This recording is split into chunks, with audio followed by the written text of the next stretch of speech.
사사기 12장 1절 말씀 다시 읽습니다. 에브라임 사람들이 모여 북쪽으로 가서 입다에게 이르되 내가 암몬 자손과 싸우러 건너갈 때 어찌하여 우리를 불러 너와 함께 가게 하지 아니하였느냐. 우리가 반드시 너와 네 집을 불사르리라 하니 2절입니다. 입다가 그들에게 이르되 나와 내 백성이 암몬 자손과 크게 싸울 때 내가 너희를 부르되 너희가 나를 그들의 손에서 구원하지 아니한 거로. 우리는 어제 이미 사사기 11장 말씀을 읽었습니다. 입다가 암몬 자손의 손에서 이스라엘 백성들을 구원하게 되죠. 입다가 암몬 자손과 더불어 싸우기 위하여 요단강을 건너가게 되는데 에브라임 사람들은 전쟁이 끝난 이후에 입다에게 찾아와서 내가 요단을 건너가서 암몬 자손과 싸울 때 왜 우리를 부르지 아니하였느냐라고 시비를 걸게 됩니다. 그런데 2절 말씀을 보게 되면 팩트가 무엇입니까? 암몬 자손의 말처럼 입다가 에브라임 사람들의 말처럼 입다가 암몬 자손과 더불어 싸울 때 에브라임 사람들을 부르지 않은 것이 아니라 불렀는데도 불구하고 그들이 입다의 요청에 따르지 않았다는 것입니다. 따라서 에브라임 사람들의 말은 거짓이었고 사실이 아니었던 것이죠. 그렇다면 왜 에브라임 사람들은 입다에게 전쟁이 끝난 이후에 네가 왜 우리를 부르지 아니하였느냐 이렇게 시비를 걸게 되었을까요? 그 이유는 입다가 전쟁에서 승리한 이후에 이스라엘 백성들이 입다를 존중히 여기고 그를 칭찬하고 축복하게 될 때 에브라임 사람들이 시기와 질투가 발동해서 거짓말로 입다를 모함하고 그를 비난하게 되었다라고 하는 것입니다. 여러분들, 우리는 에브라임 사람들과 입다와의 관계를 먼저 살펴볼 필요가 있습니다. 에브라임은 어떤 사람일까요? 에브라임은 요셉의 둘째 아들이에요. 입다는 어떤 사람일까요? 사사기 11장 말씀을 보게 되면 입다는 길르앗 사람이다 라고 말씀하고 있습니다. 여러분들, 길르앗의 위치는 어디일까요? 요단강을 건너서 요단강 동편에 이 길르앗 땅이 있는 것이죠. 요단강 동편은 두 지파 반이 그 땅을 분배받게 되는데 루벤, 갓, 므낫세 반지파가 요단 동편을 차지하게 됩니다. 그런데 이 요단 동편에 살던 사람들 가운데 하나가 이 길르앗 사람들이에요. 여러분들, 길르앗은 어떤 사람일까요? 길르앗은 민수기 26장 말씀을 보게 되면 길르앗 사람들은 므낫세의 자손인 것입니다. 그래서 이 므낫세, 루벤, 갓지파가 요단 동편에 살았고 길르앗 사람들은 역시 요단 동편에 살았는데 길르앗은 이방 민족이 아니라 바로 므낫세의 후손이라고 민수기 26장에 기록되어 있어요. 따라서 여러분들, 이 므낫세는 또 누구의 아들입니까? 므낫세는 요셉의 장자 아니겠어요? 그러므로 에브라임과 므낫세는요 전혀 남남 관계가 아니라 요셉의 후손들인 것입니다. 이들은 형제 지파였어요. 형제 지파. 그래서 이 입다가 암몬 자손과 전쟁하기 위해서 요단강을 건널 때에 형제 지파인 에브라임에게 도움을 요청한 거예요. 내가 지금 암몬 자손을 물리치고 이스라엘을 구원하기 위해서 전쟁하러 가는데 너희가 나를 좀 도와다오. 우리는 형제 아닌가? 이렇게 얘기한 것입니다. 그런데 에브라임 사람들은 입다와 형제 지파임에도 불구하고 입다의 요청을 거절하고 돕질 않았어요. 그리고 나서 전쟁이 끝난 이후에 입다의 영광이 드러나게 되니까 이것이 시기 질투심이 발동해서 공연히 시비를 걸었다는 뜻입니다. 내가 요단을 건너서 암몬 자손과 싸우러 갈 때 왜 우리를 부르지 아니하였느냐, 이런 엉뚱한 말로써 입다를 힐난하게 되었어요. 여러분들, 우리는 에브라임 사람 같은 존재가 되어서는 안 되죠. 형제가 위급할 때는 돕는 자가 되어야 돼. 잠언서 17장 17절 말씀, 형제는 위급한 때를 위하여 낳느니라 라고 말씀하고 있습니다. 형제가 위급할 때는 돕는 자가 되어야 되고, 형제가 기뻐하고 형제가 복을 받고 형제의 영광이 드러나게 될 때는 함께 기뻐하는 자가 되어야죠. 형제의 영광을 시기 질투해서 말도 안 되는 모함을 뒤집어 씌우고 비난해서는 안 된다라고 하는 것입니다. 여러분들, 우리는 그리스도 안에서 다 한 형제들이에요. 다 우리는 그리스도의 가족인 것입니다. 그러므로 여러분들, 형제가 위급할 때는 기도하고 도와야 되는 것이고, 형제가 기뻐하고 영광이 드러나게 될 때는 함께 기뻐하는 자가 되어야 돼요. 시기 질투하지 말고 우리에게 이와 같은 은혜가 있기를 주의 이름으로 축복합니다.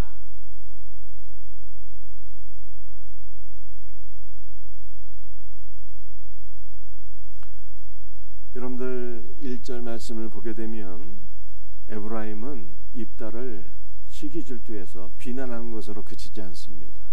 입다를 겁박하게 되죠. 12장 1절 하반절을 보면 이렇게 말씀하고 있습니다. 우리가 반드시 너와 네 집을 불사르리라. 아니, 시기 질투해서 비난한 것도 부족해서요, 막 협박하게 됩니다.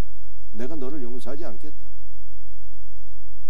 우리가 반드시 너와 내 집을 불사르겠다, 이렇게 얘기하게 됩니다.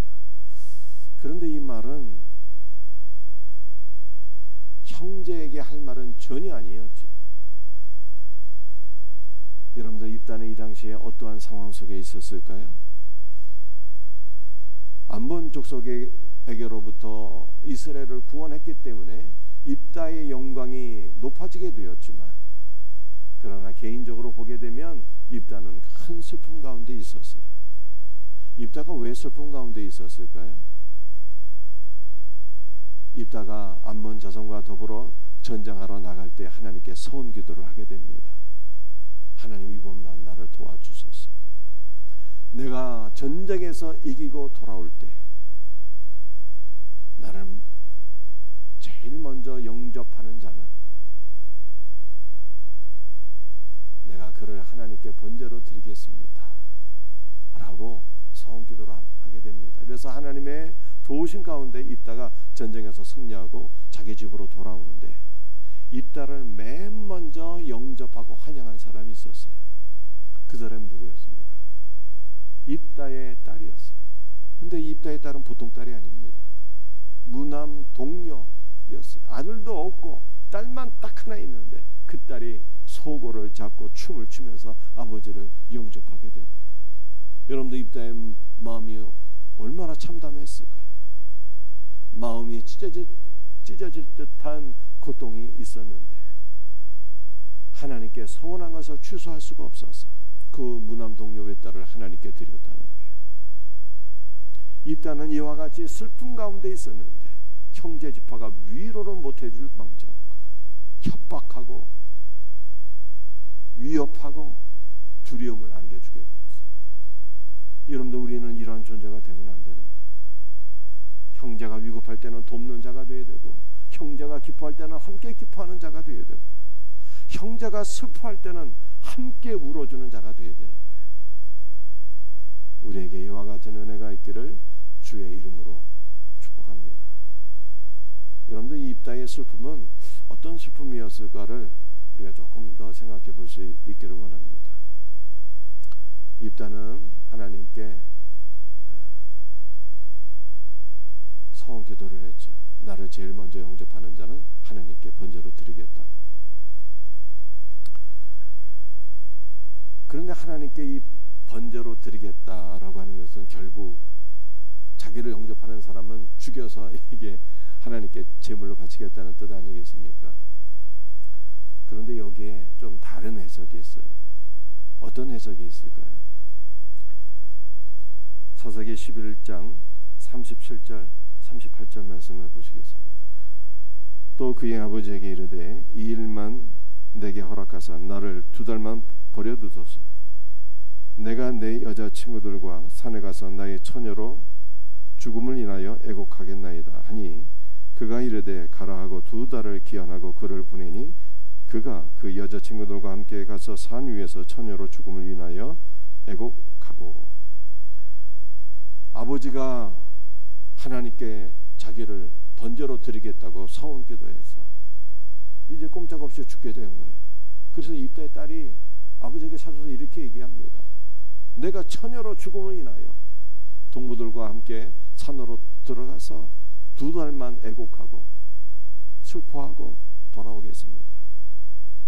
2달만 나에게 시간을 주세요 라고 간청하고 허락을 받게 되죠. 그런데 이 다른 해석이라고 하는 것은 무슨 해석인가 하면 30절 38절에 죽음이란 단어가 2번 나오잖아요. 죽음이란 처녀로 죽음을 인하여, 이 죽음이라고 하는 단어가 2번 나오는데 원문이나 영어 성경을 보게 되면 죽음이란 단어가 없어요.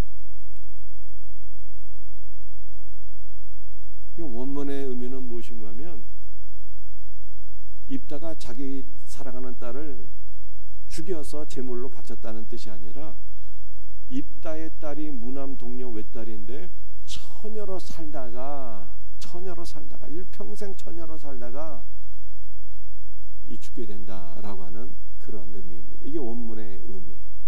물론 여기에는 여러 가지 또 해석과 반론이 있겠지만 일단 원어에는 무남 동료 외딸이 죽었다는 뜻이 없고 처녀로 살다가 죽게 된다라고 하는 뜻입니다. 근데 이것은 구약적 관점에서 보게 되면 입다에게는 큰 문제였고 슬픔이었어요. 왜냐하면 아들도 없이 딸만 딱 하나 있는데 그 딸이 시집을 가서 자녀를 낳아야 입다의 기업이 보존이 되는 것입니다. 그런데 이 사랑하는 딸이 시집가고 자녀를 낳아야 되는데 자녀도 낳지 못하고 처녀로 살다가 죽게 된다는 거예요. 이것은 입다의 대가 끊기는 것이고 입다의 기업이 사라지게 되는 것입니다. 이것은 구약적 배경에서는 정말로 놀라운 문제였죠. 입다가 바로 이 문제로 인하여 마음이 크게 슬퍼하게 될 때 위로해 주지 못하고 그의 상처에 고춧가루를 뿌리고 협박하는 자가 있었으니 그것이 바로 입다의 형제 에브라임 지파였다는 거예요. 그래서 우리는 형제가 슬퍼할 때 위로해 주는 자가 되어야지 상처에 고춧가루 뿌려서는 안 된다 라고 하는 것이 사사기 12장의 말씀이에요. 하나만 더 살펴보도록 하겠습니다.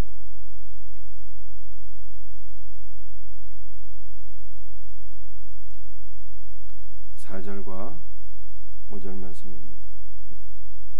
4절부터 읽어보겠습니다. 입다가 길앗 사람을 다 모으고 에브라임과 싸웠으며 길앗 사람들이 에브라임을 쳐서 무찔렀으니 이는 에브라임의 말이 너희 길앗 사람은 본래 에브라임에서 도망한 자로서 에브라임과 므낫수 중에 있다 하였습니다. 여러분들 입다가 이 길앗 사람이잖아요. 근데 길앗은 므낫세의 후손이거든요.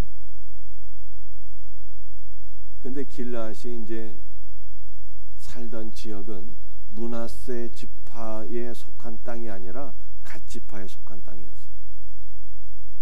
그래서 에브라임 사람들이 몰려와서 조롱하게 되었습니다. 너희 길앗 사람들이 도대체 어떤 종자들이냐? 너희는 본래 에브라임 또 므낫세 지파에 빌붙어서 살던 놈들인데 지금 길앗에 와서 사는 도망자들이 아니냐 이렇게 조롱한 거예요. 네가 전쟁에서 한번 이겼다고 지금 우쭐대는 것이냐? 입다야, 너는 원래 에브라임에서 빌부터 살던 놈에 지나지 않아. 이렇게 조롱하게 된 거야. 그랬을 때 입다가 더 이상 참지는 못합니다. 에브라임 지파와 전쟁하게 되고요. 또 전쟁으로 끝나지 않고 전쟁에서 살아남은 자들까지 다 죽이게 돼요. 이것이 5절과 6절 말씀이에요. 5절과 6절 한번 읽어봅니다. 길르앗 사람이 에브라임 사람보다 앞서 요단강 나루터를 장악하고 에브라임 사람의 도망하는 자가 말하기를 청하건대 나를 건너가게 하라 하면 길르앗 사람이 그에게 묻기를 내가 에브라임 사람이냐 하여 그가 만일 아니라 하면 그에게 이르기를 쉿볼렛이라 발음하게 하여 에브라임 사람이 그렇게 바로 말하지 못하고 쉿볼렛이라 발음하면 길르앗 사람이 곧 그를 잡아서 요단강 나루턱에서 죽였더라. 그때 에브라임 사람의 죽은 자가 42,000명이었더라. 전쟁에서 에브라임 지파를 다 물리치고 살아남은 자들이 이제 요단강을 건너서 가나안 지경으로 에브라임 지파 땅으로 돌아가려 하는데 이 길르앗 사람들이 요단강 나루터를 딱 지키고 검문 검색을 한 거예요. 지금 요단강을 건너는 자들이 에브라임 지파가 아닌지 검문 검색을 했어요. 근데 사람들이 어떻게 이걸 구별할 수가 있습니까? 생김새는 다 똑같은데. 그래서 건너는 사람들 물어보겠죠. 너 에브라임 지파 사람이냐? 물어본 거예요. 그럼 누가 자기가 에브라임 지파 사람이라고 고백을 하겠습니까? 한 사람도 인정을 하지 않죠. 나는 에브라임 지파가 아니다 이렇게 얘기하지 않겠습니까? 그래서 사실 여부를 가리기 위해서 테스트를 했는데 쉿볼렛이라고 발음을 시켰어요. 그런데 에브라임 사람들은 쉿볼렛을 못했어요. 그리고 어떻게 발음을 했는가 하면 쉿볼렛이라고 발음을 한 것입니다. 여러분들 마치 우리나라 경상도의 사람들이 말이죠. 쌀을 잘 발음하지 못하고 살이라 하는 것처럼 에브라임 사람들은 쉿볼렛을 발음을 못했다는 거예요. 그래서 쉿볼렛을 발음하지 못하는 자들은 다 에브라임 지파 사람으로 간주해서 그 전쟁에서 살아남은 자들까지 다 죽였다는 것입니다. 그런데 입다의 이러한 처신은 옳은 결정이었을까요? 옳은 결정이 아니었어요.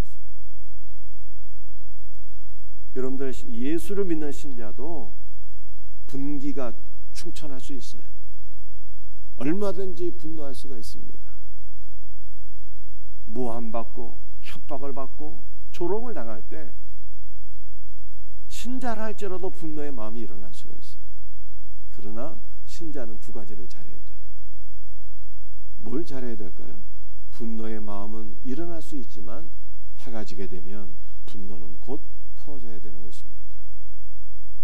우리가 아무리 잘못할지라도 하나님께서 때로는 사랑의 마음으로 우리를 향하여 분노하시지만 그 분노의 마음이 긍휼의 마음으로 곧 풀어지는 것처럼 우리도 형제에게 분노할지라도 하나님께서 우리를 긍휼히 여겨주시니 긍휼의 마음으로 우리의 분노는 속히 풀어져야 되는 거예요.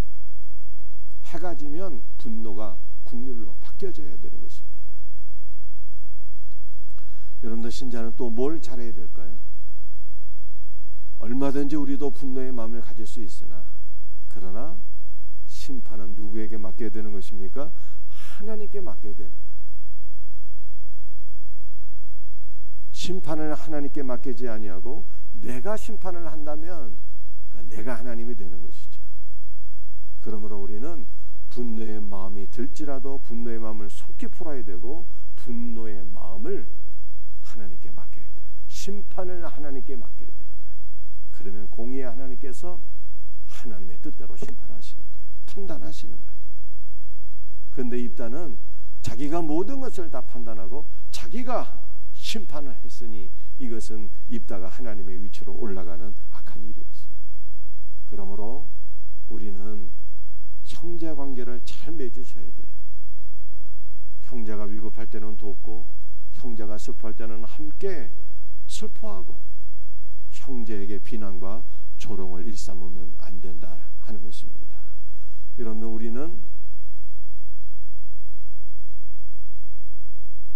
조롱을 당하고 협박을 당하고 모함을 당할 때 분노할 수 있지만 그 분노의 마음을 속히 풀고 심판을 하나님께 맡기라, 이렇게 말씀하고 있어요. 이와 같은 은혜가 우리에게 있기를 주의 이름으로 축복합니다. 기도하시겠어요?